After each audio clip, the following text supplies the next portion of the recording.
Okay, students, I want to give you a brief tutorial of how to access the materials for the literacy strategies mini lesson sign up as well as the observation hours. So when you log into Moodle, this is what you're going to see on our course for 333. You're going to simply scroll down and you're going to click on the tab that says Resources. The Resources tab houses everything that you're going to need for the Literacy Strategies mini lesson, the field experience and observation hours, and eventually, when we get to it, I will release the lesson plans. That'll be the third thing, part of this tab.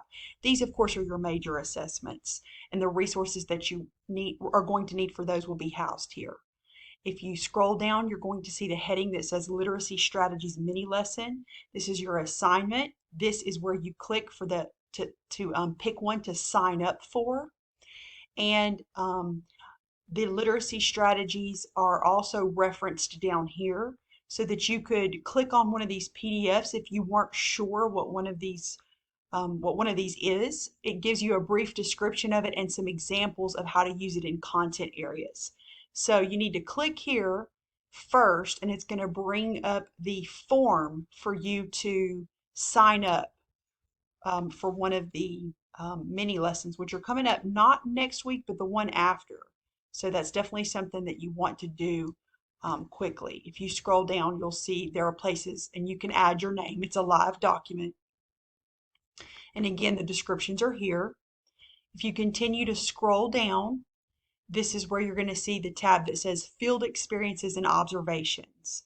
So this is the assignment. This is Dr. Williams with her awesome walkthrough that she does for you.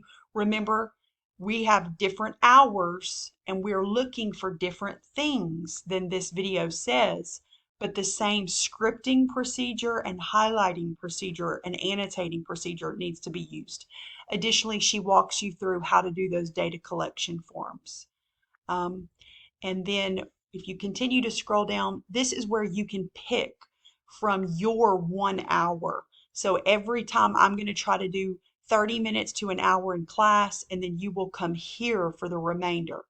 This tells you about the resource. It's the entire website is called Educational Impact.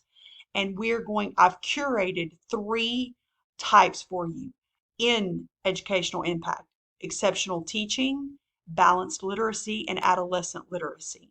So your McNeese email address is what you're going to need to log in, and then the password, all lowercase, for all 3 of these is McNeese.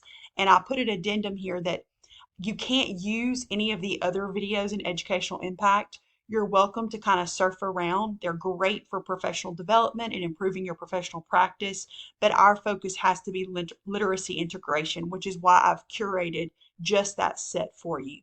So for example, if you were to click into exceptional teaching, what's going to happen is it's going to pop up, and I'm already logged in, so that's why it didn't bring me to a login screen, but it's going to bring you to a login screen, and you're going to have to put in your McNeese email, and the password is all lowercase McNeese. And then from these, you can pick. Remember, if one of them is less than 30 minutes, it counts as half an hour. If it is more than 30 minutes, which here's one, for example, 31 minutes, 32 minutes, it counts as a full hour. Also, you can see that you can tell that these are divided by content as well.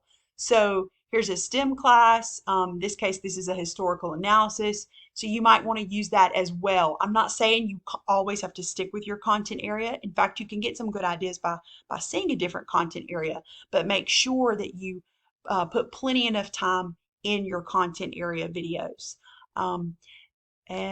Again, eventually I'm going to have a tab here that's for lesson planning, but I didn't want to add that yet. We've got enough to kind of to get those going, to start juggling these 2 things, the observation hours and then the mini lessons. We need to start signing up for those. Remember, your deadline to sign up is by August 26th. If you haven't signed up by that time, I'm going to assign you. And once again, if we look at that, if we look at the sign up sheet, you can see that the mini lessons actually start fairly soon. So don't hesitate figuring out which one you want to do. Um, let's see, we actually start on 8/31. I would hate for somebody to not sign up by the 26th, and then I'm going to assign you, and you could potentially be the very first one and not have very much time to prepare. So make sure that you are taking care of that. Of course, tomorrow you won't be in class. You will use your class time to take care of this stuff. So I'm just trying to give you a heads up and show you where all the resources are. Again, reach out via email if you need anything at all, and I'll be happy to help you.